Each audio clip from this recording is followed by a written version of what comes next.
What's going on, everyone? It's UrAvgConsumer, and today I've got an unboxing for you guys of the Xbox One. Now, I know there are tons and tons of Xbox One unboxings, reviews, all kinds of Xbox One videos, but you guys did ask to see some coverage from it, just like I did on the PS4, so I'm going to bring you guys that now. And I know I'm always talking about how much I love Sony and the PlayStation and my Vita, all that stuff, but I do game on the Xbox as well. I have a 360. I have a ton of games for it. I love playing my Xbox 360. So this was only a matter of time before I picked it up. And hey, let's not waste any time. Let's get right into it.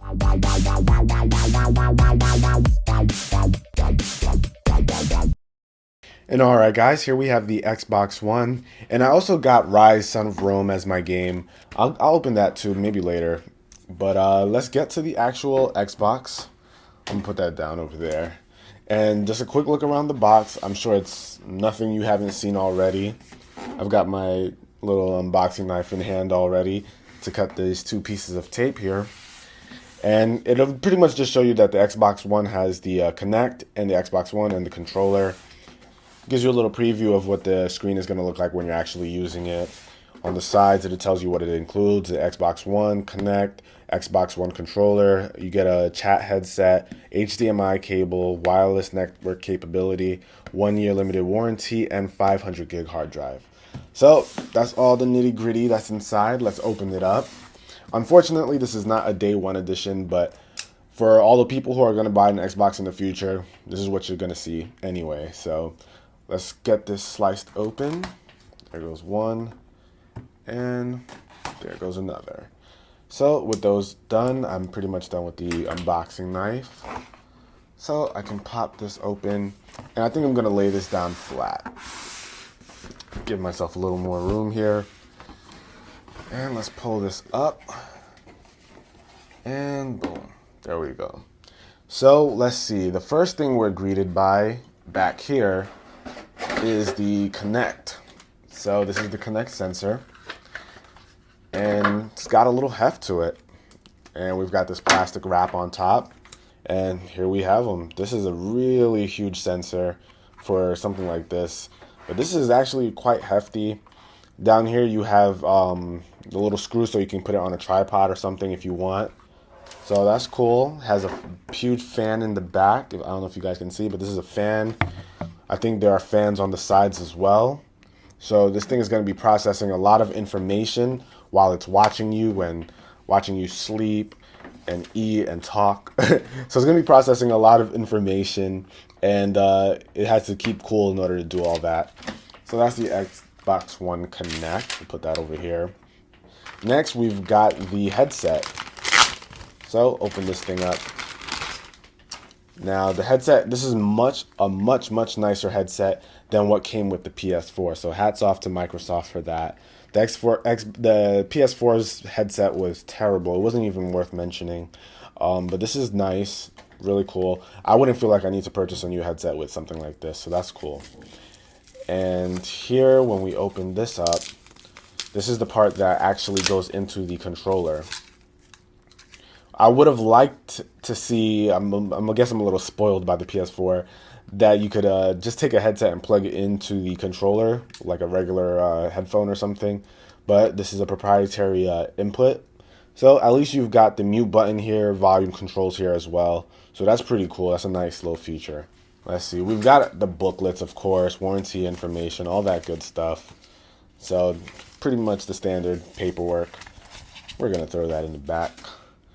And let's see what's next. We've got, let's just do the controller. Let's pop this open. And the controller is supposed to be really nice because they spent like $1 billion on R&D on it. But one thing that's really unfortunate is it has to take AA batteries unless you buy the charge and play kit. So that really sucks. But first impression, feeling this for the first time, it's actually pretty nice. It feels smaller than the Xbox 360 controller. But I like this. This is pretty nice. It feels pretty fluid.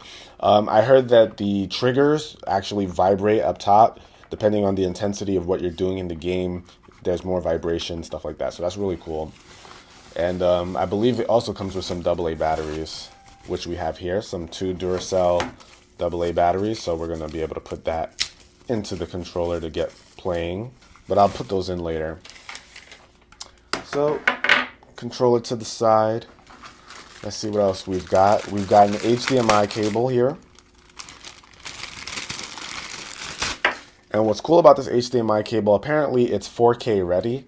Now, I'm not sure if that means we're getting 4K, if this is going to be able to put out 4K content. I don't know whether it's games or streaming, videos or Netflix, things like that.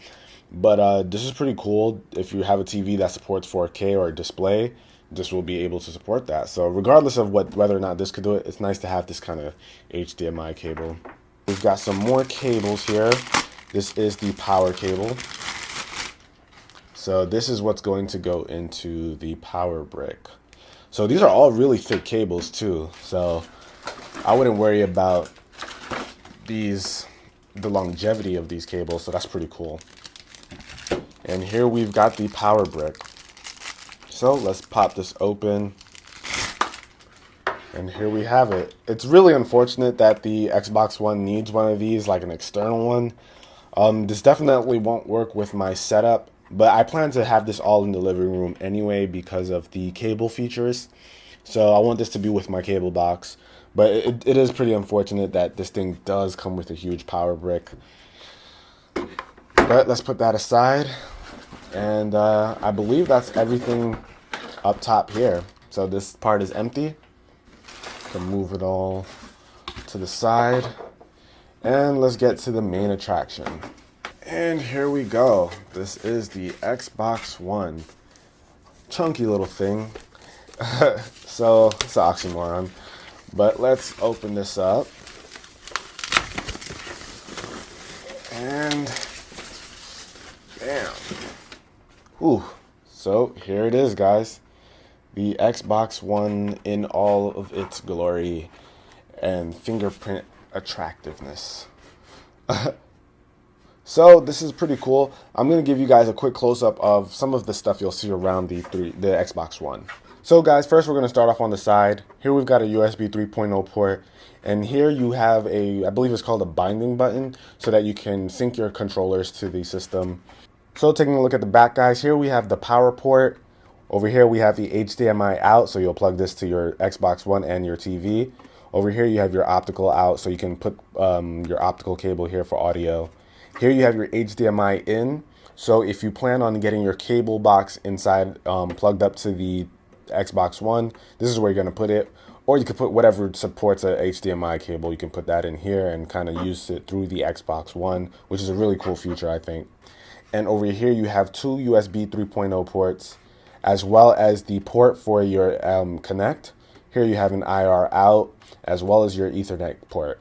So that's the back here. And you have a Kensington lock over here for those of you who want to secure your Xbox One. And up front here, you have your Blu-ray drive. So this thing plays Blu-rays. You got your eject button. And over here is your touch-sensitive power button. So when you press this, it'll just power it right on. And that's it. That's the close-up of the Xbox One. And alright guys, that's pretty much it for this unboxing. I've made quite a mess here. So I've got to get all this stuff cleaned up, get my Xbox One set up in my living room. I'm looking forward to playing this. Let me know what kind of videos you guys want to see with this system. Do you want the similar videos to what I did with the PS4?